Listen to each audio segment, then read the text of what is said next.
Vaheguru Ji Ka Khalsa, Vaheguru Ji Ki Fateh. Welcome to the segment of Coach Gurbani's a-sabad-a-day. The recitation today continues from Rag Todi, the 27th in this grouping, and the composition is of the 5th Nanak, Guru Arjan. And it is worth pausing to notice that the three sabads that we have done have begun with the Maie mere man ki pyas, Maie chal, and now Maie Charan Gur Methe. First, an unquenchable thirst for the beloved's darshan. Then the obstacle, Maya chal, and in this Shabad, the arrival, Gur Methe. The deception of Maya has been seen through. And in all of them, Maie has been addressed, intimate companion, our inner essence. But we notice that the register has shifted. The first two were declarations of condition and diagnosis of the human predicament, and this one is arrival. So, Maie Charan Gur Methe.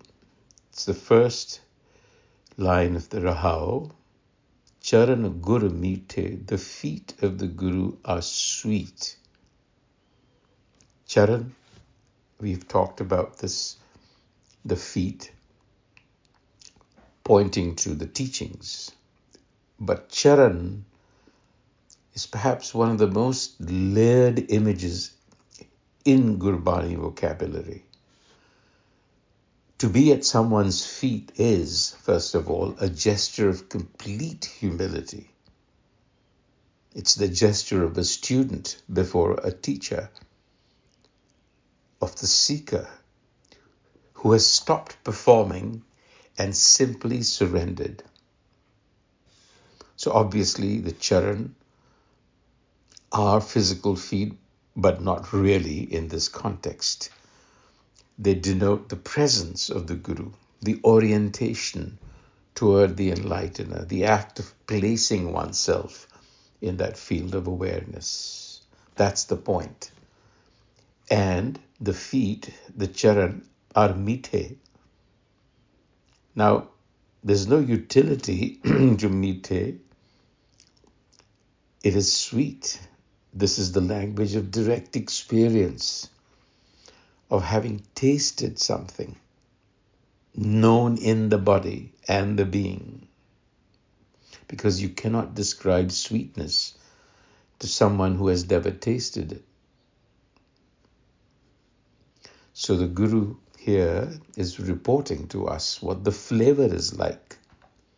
And how did it come about? Again, repeating the second line of the Rahao. Vade Pag Deve Paramesar Kotfala Darsan Gur Dite. Vade Pag. Through great fortune. Because it's unexplainable. There is hardly any other word that can be used. Because it is grace. Deva. Vade Pag Deva. It gives, bestows. Paramesar. That supreme master. It's always giving. Kotfala. It gives rewards beyond counting. Kotfala. When darsan gurdite, by the beholding of the Guru's vision or internalizing the Guru's teaching. So that's the relationship.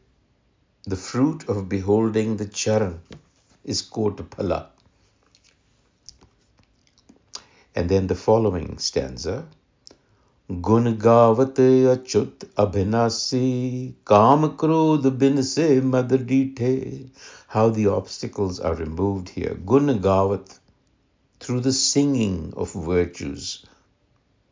the virtues of the indestructible, the imperishable. Gun gavat, I sing to the qualities. Achut, indestructible. Abhinasi, imperishable. Achut, literally one that does not fall, that cannot be diminished, and it's used here alongside the imperishable.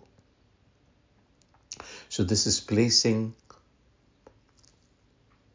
the divine transcendent in direct contrast to the previous sabads rahau, the straw fire, the cloud shadow, the flood water.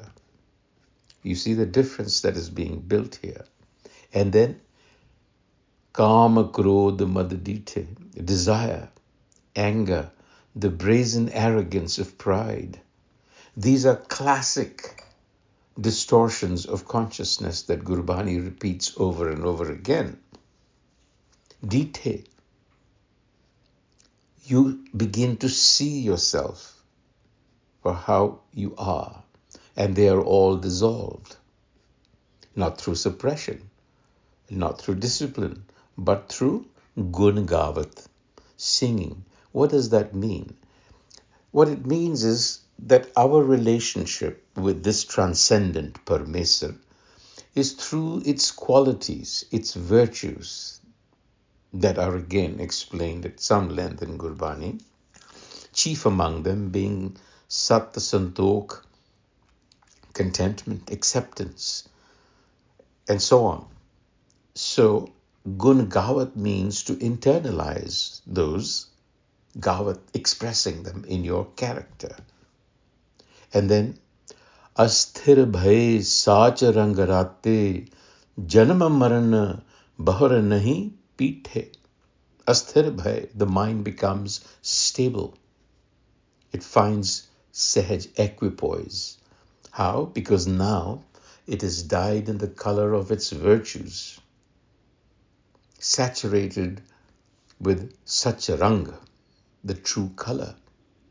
Rate, steeped.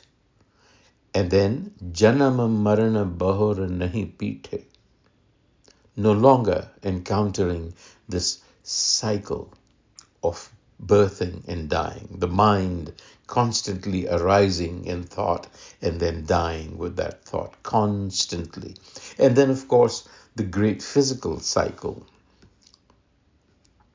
So literally, this is what the end result is. Birth and death no longer turn their face towards. This is quite remarkable in its construction. And in conclusion, the concluding verse, Bin har bhajan rang ras jete sant dayal jane sabbe chuthe. Again, the qualification, the condition, bin har bhajan, without contemplation, without anchoring yourself in her consciousness, all the colors and flavors of existence, rang ras jete, Sant Dayal, the compassionate Sant, the Guru, he knows them all to be false. So this is not ascetic dismissal of Rangaras. The qualifier is bin har bhajan. You have to be anchored in a particular perspective. And without that anchoring, without that orientation, even the most vivid and delightful experiences of existence become chute, counterfeit, hollow. And the one who knows this, obviously the Guru, and that is what it teaches you, is not a stern ascetic. It is realization. We're really talking about realization. The concluding line, Naam ratan payo jan nanak, Naam bihoon chale sab muthe. Nanak has found the jewel of wisdom, the wisdom of the Har, through its virtues, because wisdom expresses itself as virtues. And the Guru says, those who depart without this wisdom go away robbed.